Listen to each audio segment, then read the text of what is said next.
Bonjour, bienvenue dans la section sur les œuvres de Marc-Aurèle Fortin. Mon nom est Esther Trépanier, je suis professeure au département d'Histoire de l'art de l'Université du Québec à Montréal.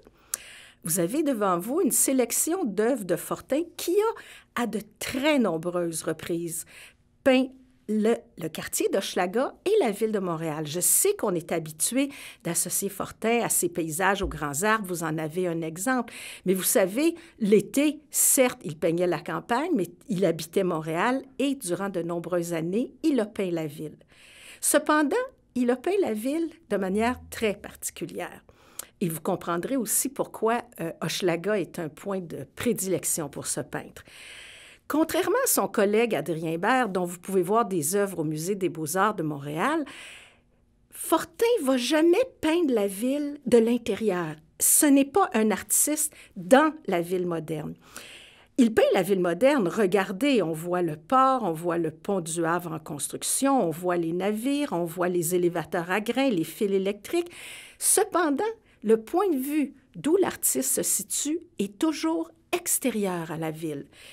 Il va se placer soit en haut de la montagne, vous avez une photographie d'un de ces tableaux qui représente cela, ou alors il va se placer depuis l'île Sainte-Hélène, on n'en a pas d'exemple ici, mais le plus souvent, il va s'installer sur les butons encore ruraux d'Hochelaga. Et c'est pourquoi vous voyez des maisons traditionnelles, des charrettes à foin, des femmes d'ailleurs en robe longue, ce qui est bien étonnant parce que vous savez, dans les années 30 et 40, il n'y a plus personne qui s'habille en robe longue. On voit qu'il y a un petit signe de nostalgie ici.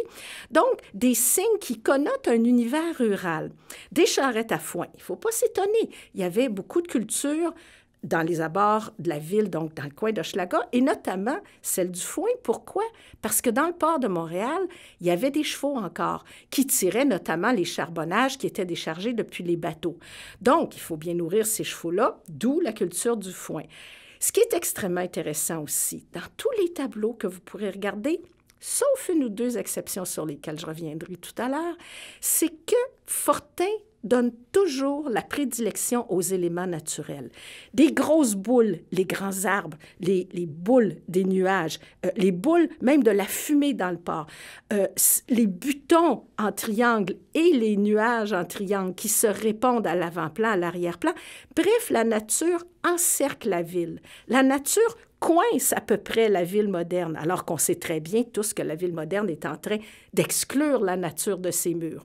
Bon, bien sûr, il y a le train, on le voit dans un des tableaux, le train qui permet justement à la ville de s'étendre.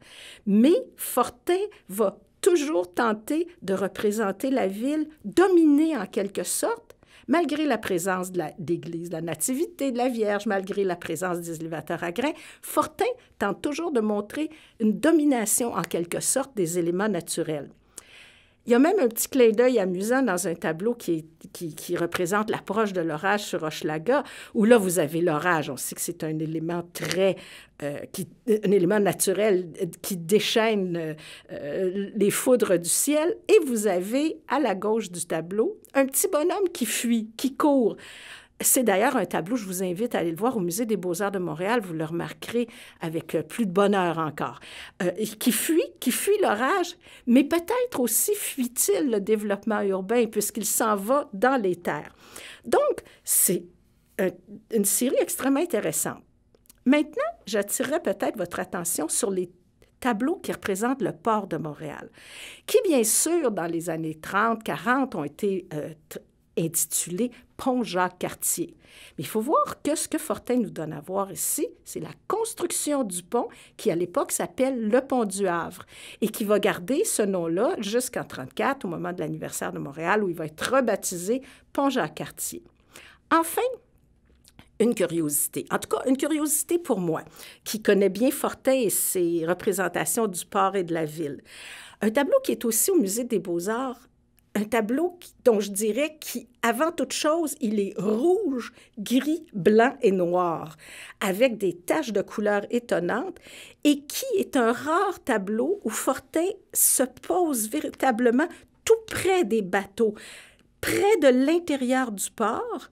C'est un tableau qui est très différent des autres et qui, en quelque sorte, est beaucoup plus pictural, où la matière l'emporte sur le sujet, alors que dans les autres tableaux, il y a une dynamique entre la technique, la ville, le quartier et les éléments naturels.